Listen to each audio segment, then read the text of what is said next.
agus a comrádatha, agus táim lán sásta seasamhan sa live in a ferrita you. Agus is mór an orgum, an oróid a thuirt an ócád seo, a Commemora seachtain na cásca níjéig séjéig. It's an absolute honour to be here with you friends today, because there is no more fitting place for a Republican to be on Easter Sunday than at the graveside of our patriot dead. Revolutionaries that gave all. Years lost to prisons and lives cut short. We stand with the families of our patriot dead, humbled by your dignity and inspired by your resilience. So Comich fear vuig díobse galéir. All across Ireland, Republicans gathered to remember the rising, to remember the generations that came before and those that came after. Generations separated only by time, but united forever by a thirst for equality, for sovereignty, for freedom. Ideals that are shared by so many across the world. And therefore, I want to extend a special welcome to the delegation of American trade union leaders who are with us here today. Because you remain our exiled children, our friends, our family. The inheritors of James Connolly, proclaiming that the cause of Labour is the cause of Ireland and the cause of Ireland is the cause of Labour. There wouldn't have been a rising without America, and there wouldn't have been a peace process here either without American activists. So we thank you today for your constant support as we continue our journey to freedom. I think it's particularly fitting that you visit on the 100th anniversary of An Céad Dáil. In 1918, Republicans won a landslide victory. It was to be the last All-Ireland election and the people voted for freedom. It became known as the Sinn FEIN election. The new elected MPs decided to use their mandate in the only way fitting for Republicans. They turned their back on Westminster and they declared An Céad Dáil.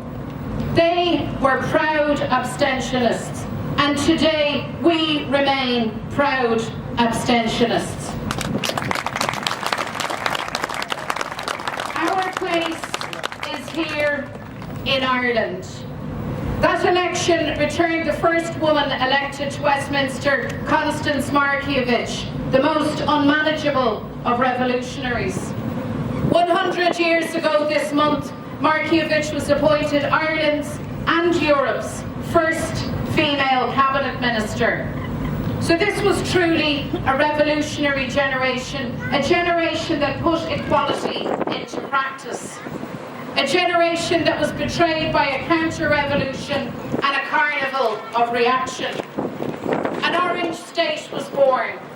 Repression, discrimination and pogroms were used to consolidate a perpetual unionist majority. Revolutionary ideals were lost to a civil war. Freedom, unity and equality were betrayed, and home rule did indeed become Rome rule. Sons and daughters exiled, women condemned to mother and baby homes, Republicans interned and executed. And the legacy of that counter-revolution lives with us still, because our island remains partitioned, our people separated, inequality persists and poverty remains, and all of this is an affront to Irish republicanism. The establishment parties now refuse to plan and act to end partition. Fine Gael, the United Ireland Party, Fianna Fáil, the Republican Party, without a hint of irony or shame, declare that now is not the time to talk about Irish unity. Well, let me say, Over 100 years on from the Rising, now is the time to talk about Irish unity. Now is the time to build for unity. We have a British government that believes it can act with impunity, that they can continue to deny the truth of their dirty war in Ireland and continue to shield their soldiers and armed forces from justice. But they didn't count on the determination and the dignity of the families of Ballymurphy, of Spring Hill and Bloody Sunday. And the truth will win out. The crimes of Britain in Ireland will be exposed: the shoot to kill, the collusion and the corruption of justice. We have a British government that believes it can decree that Irish citizens in the north are by default British. Now, Belfast is a shared city, and there are those who are British citizens, and that is their right and their entitlement, and we respect that. But my friends, we are not British with an aspiration to being Irish. We are Irish citizens, and no British government can change or challenge that fact.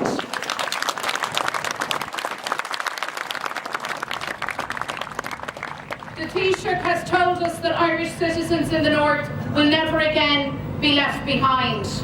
And now is the time to put that to the test. A time for the Irish government to assert and safeguard the rights of Irish citizens in Belfast, to stand by and to stand up for the Good Friday Agreement. So Taoiseach, hollow words are not enough. Irish citizens need action. It's now more than 2 years since our friend Martin McGuinness called time on the DUP, on the lack of respect, the denial of rights and the scandals that fatally undermined the power-sharing institutions. For more than 2 years, Sinn FEIN has stood ready to re-establish sustainable power sharing, to resolve the outstanding issues and to serve in government. Today we are ready for that challenge.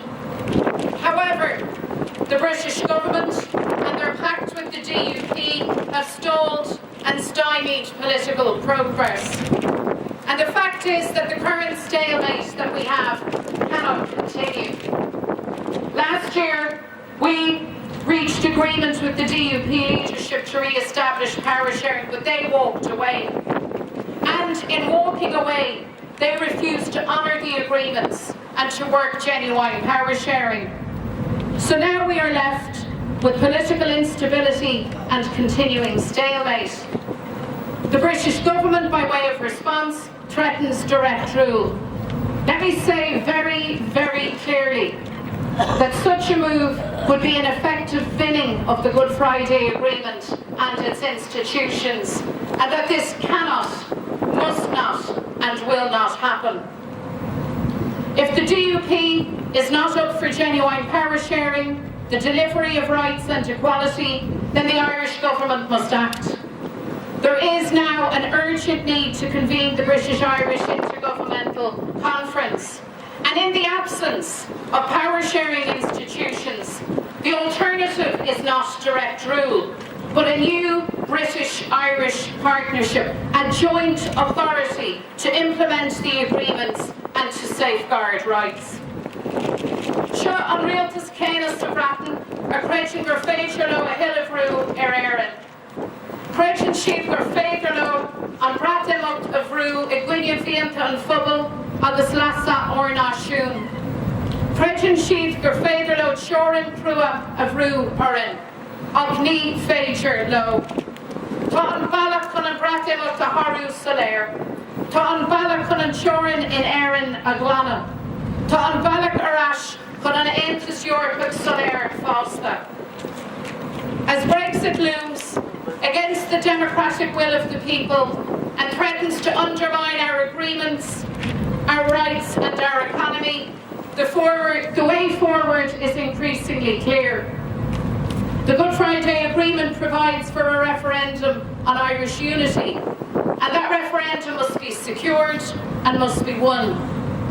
The perpetual unionist majority is gone, and time is up for partition. A new, united Ireland is emerging, and it won't be easy or without challenge. But this generation can deliver a united Ireland and a republic worthy of the name. Because the sacrifices of our patriots don't have to be repeated. They fought because there was no other way. The denial of democratic rights and a repressive regime left no other pathway to unity. But now we have a democratic and peaceful pathway. And this is the agreed and only way for Irish Republicans. We saw in recent days on the streets of Derry the brutal killing of Líra McKee. And from here, I would like to extend our sympathy and our solidarity to her family, to Sarah, and to everybody who loved her.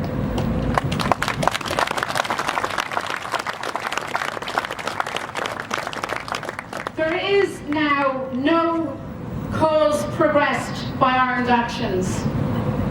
There is now no justification for those actions, and there is no support for those actions. This Easter, the people of Derry and beyond have said that with one voice. The war is over. A new and united Ireland is emerging, and it will be built by the community. It will be built through dialogue and respect. It will be built peacefully and democratically. So it's past time now for these groups that masquerade as Republicans to pack up and pack it in, to end their activities and to let the people get on with the work of building a new united Ireland, that Ireland that we all want. An Ireland that will be a tribute to our patriot dead and to all who died. The Ireland in which Líra McKee should have lived. It's the job of our generation of Republicans not just to remember the dead, but to realise their hopes and dreams by our deeds and words. The new united Ireland we build must be the legacy of all who have died. A united Ireland of equal citizens with equal rights and due equal respect, that celebrates our diversity, the right to speak our native tongue, the right to marry the person you love, the right to truth. A united Ireland of shared prosperity and equal opportunity, in which there can be no place for poverty, homelessness, or the erosion of workers' rights. An Ireland of opportunity, the opportunity to learn, to work, to raise a family, to grow old, with the security of a home, healthcare, and a helping hand. A united Ireland, peaceful and reconciled, where respect is afforded to all, where you can be British, Irish, both or neither. One community free from segregation and separation. There are some who object to us asserting our political identity. They object to us remembering our dead. To them I say, no one has the right to censor or to deny grief. We all have the right to remember with dignity and respect. In her poem, Why Some People Be Mad at Me Sometimes, African-American poet and civil rights activist Lucille Clifton simply wrote, "They ask me to remember, but they want me to remember their memories, and I keep remembering mine." So a reconciled Ireland must be a place for all, with all our experiences and memories, a place to express our politics, our aspirations and our hopes, a place to sing our songs, tell our stories, and remember our dead, free from rancour or objection, a place resounding with the laughter of all our children, a tribute to the vision of Bobby Sands, and his comrades. So the time to build this united Ireland is now.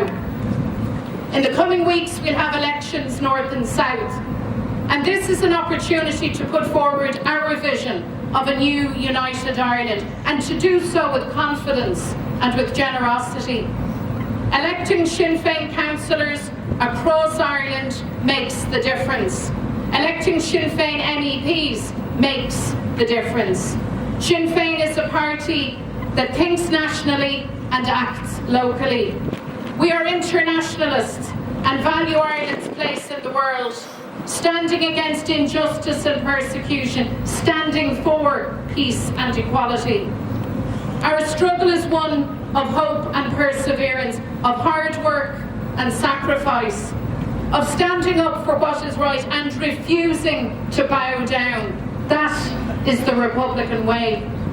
So it was when James Connolly came to Belfast as a union organiser. He described the Belfast mills as slaughterhouses for the women and penitentiaries for the children. In his address to the linen slaves of Belfast, co-signed by Ellen Gordon and Winifred Carney, whose graveside is nearby, he wrote, "Sisters and fellow workers, talk this matter over. Do not be frightened by the timid counsel and fears of weaklings. Be brave. Have confidence in yourself. Talk about success and you will achieve success." And so it is now, with the future ours to shape. Because, make no mistake, we are building a new united Ireland. And our work starts in homes, in workplaces and communities across Ireland. So be brave, be confident, be patient and be generous, because this is our time. This is your time. That day is coming and Irish unity is within our grasp. We will have a republic worthy of the sacrifices of our patriots, and it will be a home to all. So Sinné Chorja, Lanagi Araig leis an obair go raibh míle maith agah go léir, Araigling le chéile, up the Republic on Fubla a boo.